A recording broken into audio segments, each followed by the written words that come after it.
read it to me. I don't want it. I want the contrapositive, Michael, like you told me last time. The contrapositive of the nth term test. That seems important. Quit your computer, guys. Michael, read it to me that way. If you guys don't remember, contrapositive is when you take a statement like, if Chloe studies, then she passes. You turn it around and negate both parts. If Chloe didn't pass, then she didn't study. Those are contrapositives, and contrapositives share truths.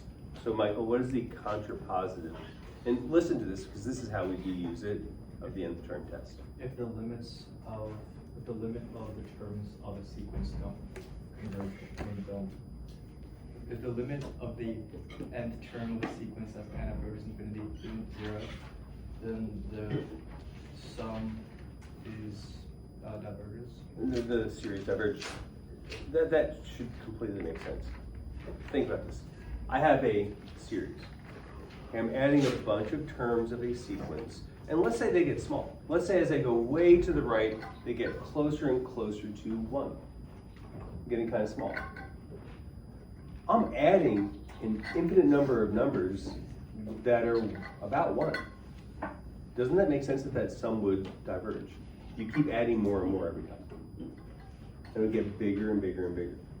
But sometimes, we'll see as we go through this chapter, we'll have a series and the terms get small quickly enough. They approach 0 quickly enough so that the sum would be finite. We've seen examples of that. Can you guys give me one example of a series that you think converges?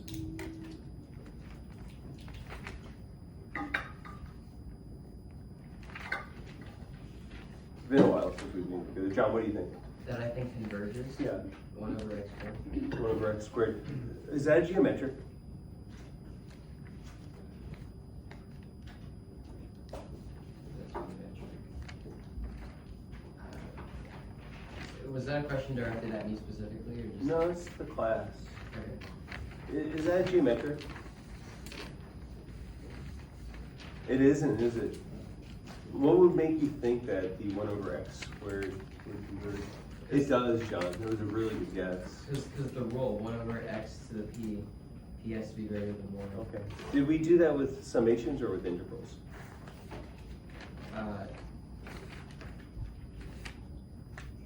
Integrals. It was integrals. But you know where we're going to connect today? Integrals and summations. Yeah, maybe we'll name that theorem after you, John, today. A test for convergence. But you did come up with one. I was hoping that you would maybe say, because that was kind of looking ahead, something that we'll do. Geometrics. If I take 1 and multiply by a half, and then by a half and half and half and half and half, like we did with the stick thing, that series, when we add them all together, would converge, right?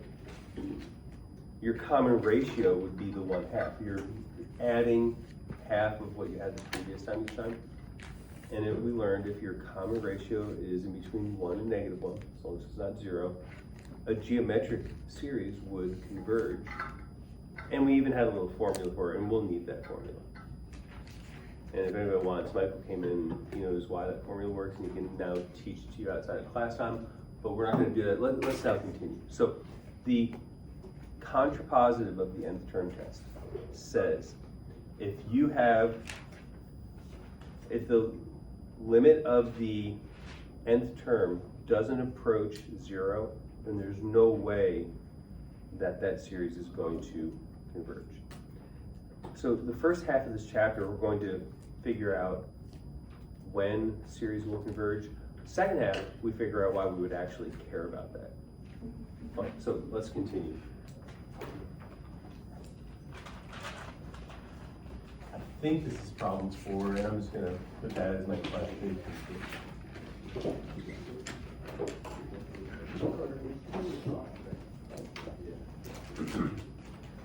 So most typically on the AP exam,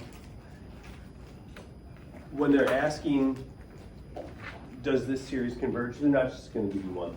It's going to be a multiple choice question, and they're gonna have 3 or 4 different series, and at a glance, they expect you to say, that one converges, this one doesn't, and you'll know why. For instance, this one. What do you guys think on this one? No. Was that you, John? Yeah, Why? Why do you think that doesn't converge? because it just gets infinitely bigger, so it just goes to infinity. Okay, so, and we'll have to learn to justify these things, because sometimes they may put something like this on the free response part, right? And so maybe I could say, since the limit as n approaches infinity of the terms in the sequence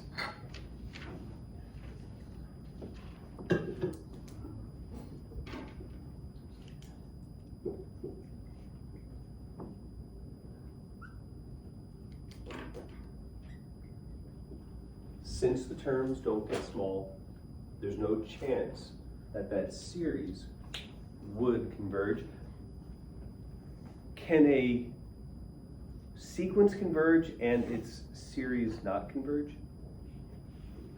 Can a series converge to 0 and still have the, I'm sorry, I said it backwards. Can the sequence have terms that get closer and closer to 0, but we'll still have a series that doesn't converge? I'm gonna just leave that one hanging for a little bit.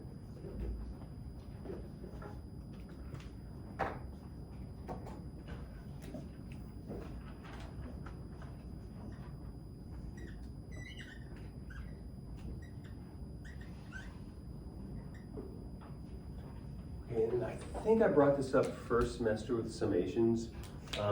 In this chapter,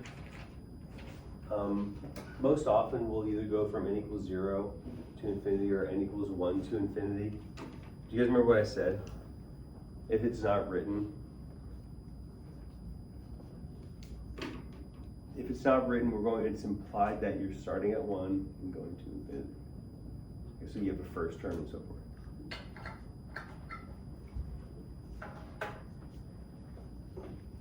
Okay, so we're trying to build gut instincts here. What do you guys think?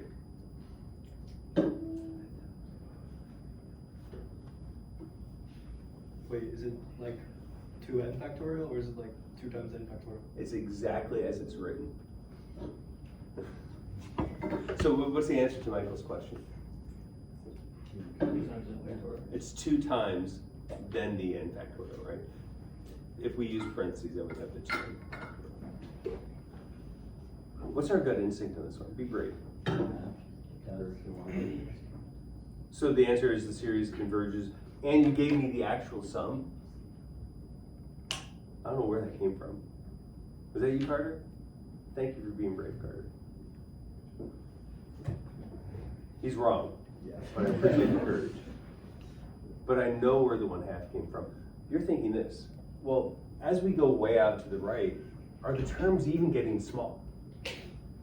And we have this tool that we learned in August that's, and we just ever so slightly changed it now. Is it 1? The answer is either yes or no.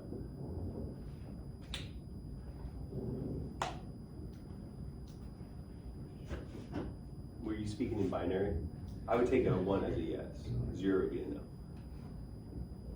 So you say yes. What do I do with this? Is this a limit to infinity of a fraction? And it looks like I have maybe infinity over infinity. Could we use L'Hopital's here? No. We would have to know how to derive a factorial. It's not part of this class. So how do we approach a limit to infinity of a fraction when it's an infinity over an infinity? Very good, very good. So we're going to divide by whatever on the bottom grows most quickly, and n factorial grows pretty quickly compared to a 1. And so when I do that,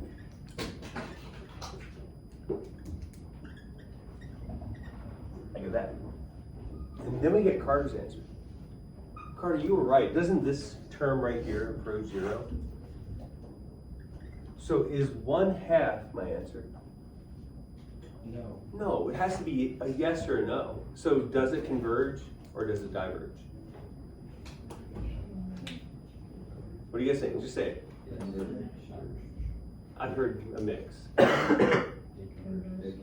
It diverges. It definitely diverges. The terms don't approach 0. We're adding an infinite number of terms. Eventually, they start getting close to 1/2. And then you're going to add an infinite number of 1/2s. Right? That sounds like it would add up to something bigger than some finite number. Right? You guys getting the idea of the difference between a sequence converging? The terms in that sequence, way off to the right, are almost 0.5. 0.5, almost 0.5, right? If I keep doing that, like if I had 100 times 0.5, that'd be nice, right? But I don't just have 100. It goes on forever. Right? Do you see how the sum of these grows bigger and bigger and bigger? So by the nth term test, since the terms don't approach 0, the series diverges. Do you see how we're using this?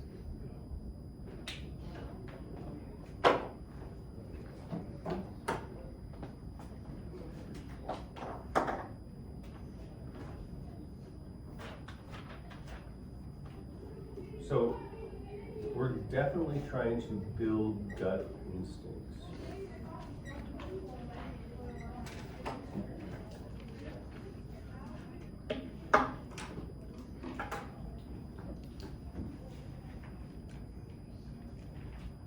The most important series that we'll learn about. Right here. As a matter of fact, we should look at the first few terms. If we're starting at n equals 1 and going to infinity, what's the first term? And then, and that pattern looks pretty easy, doesn't it? It's called a harmonic series. And there's a reason, we'll talk about that, there's a reason it's called the harmonic series, which sounds musical, and it is. But anyway, what's your gut instinct?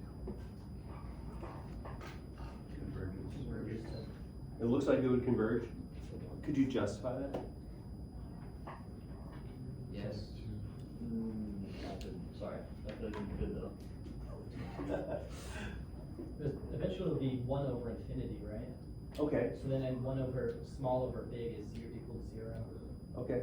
So you're telling me that the terms of the sequence converge to 0. I agree completely. Totally agree. Those terms get close to 0. Would the sum be 2? That's a good question. Good question. You know what we should mess around with right now? Take out your calculators. Let's add up the first 1,000 terms on our calculator. And the answer is Does it feel like I'm not answering? Yes or no? yeah, no, Well, let's mess around. I'm trying to build an intuition for something that is not intuitive at all. the thing is, like, I understand why it's, like, yeah, I totally get why it's 2, no, I Okay, guys, first of all, the answer is not 2. The answer Is is not not 2. 2. Sorry, I was saying how I get how Did you guys do alpha window? You found summation, you did 1 over n from 1 to 1,000? From 1, what'd you do? 1 to 100. What was 1 to 100? 5.2. 5.2, so we know that the entire thing can't be 2. Let's do 1 through 1,000 though. It might take some calculators some time to do it. You're getting into this loop. 7.5. 7.5. So I want you to think. The first 100 terms were about 5 or something. The first 1,000 terms, 7 or so. Those terms don't matter at all. The first 10 trillion terms will converge on some number, right? It's those tiny little guys at the end that we worry about. And we're adding numbers once we get out past the 10 trillion, 1 over 10 trillion, 1, and then the next one and so forth. Those numbers toward the end add up to infinity. those diverge. So, will you guys all look up for this part? One of the more common mistakes in this chapter will be to say this. The terms of this sequence approach zero. Carter, pay attention. So, by the nth term test, the series converges. Now we go back. Will you guys actually read the title of the nth term test as we wrote it? Liam, read it loudly for everybody. Nth term test for divergence. That. So here you would have to say, we don't know. The nth term test doesn't conclude anything. Just because, and maybe we'll figure out why this diverges later on, but for now, and actually we'll figure that out today, I think. Now we'll just have to say, I can't use the nth term test. You can't use the nth term test for convergence, only to say the terms don't approach zero, so the series diverges.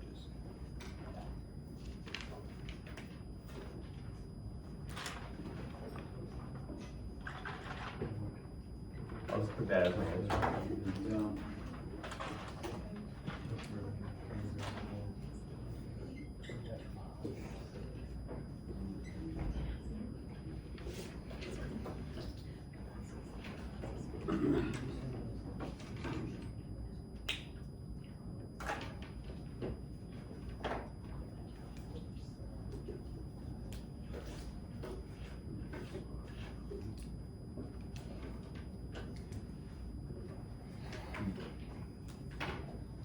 We're building some instincts for something that isn't instinctual. So I want you guys to make a quick guess, make it make sense to you. And then we'll either reinforce our sense or think like somebody else after that.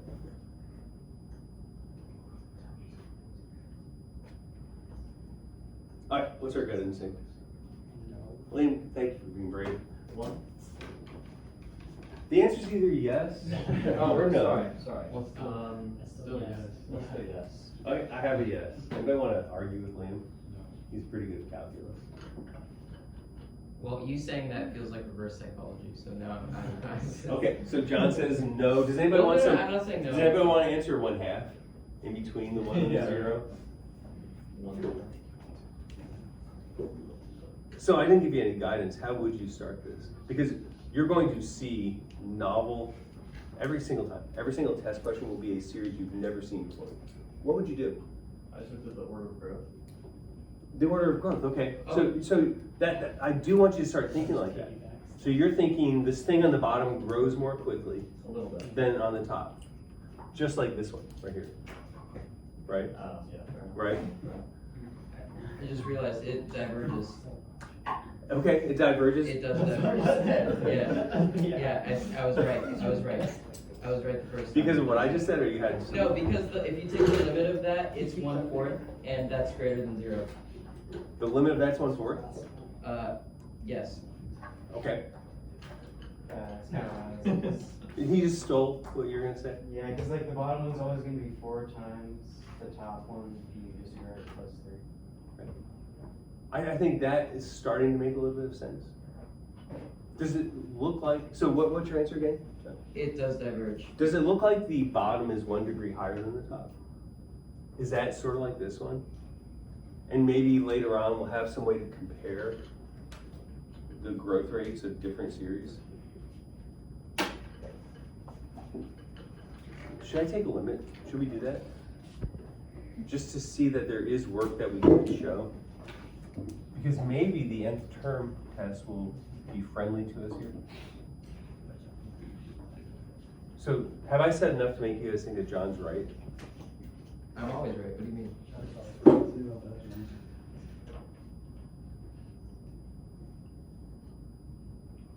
I'm not gonna do it like you guys were saying, because we don't have to.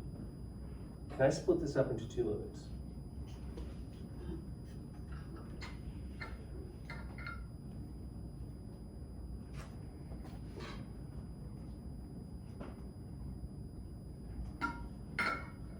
And I'm doing this to remind us of things.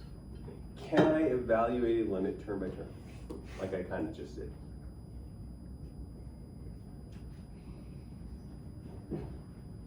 And if I have this right here, can't I, since I have the base 4 on the top and the bottom, subtract the exponents?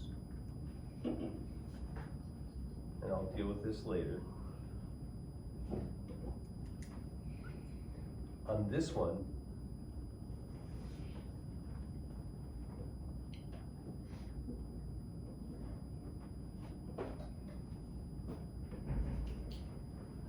no, I'm gonna write like this actually.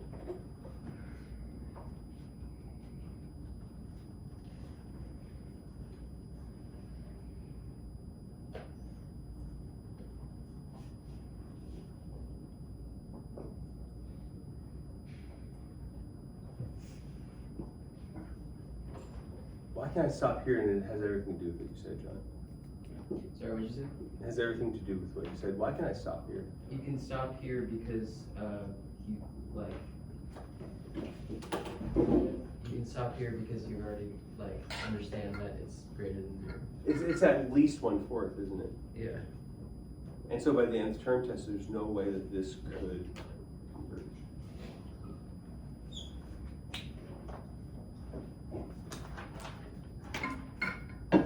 This will be the last question for me too.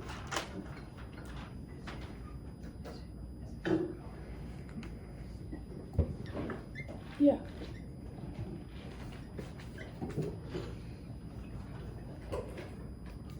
If you show any work on one like this, you're doing too much.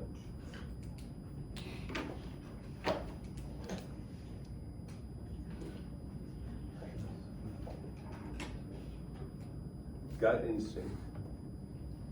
Hey JJ, what's your gut instinct on this one? The people watching this video want to hear. Yeah, it diverges. Why do you think?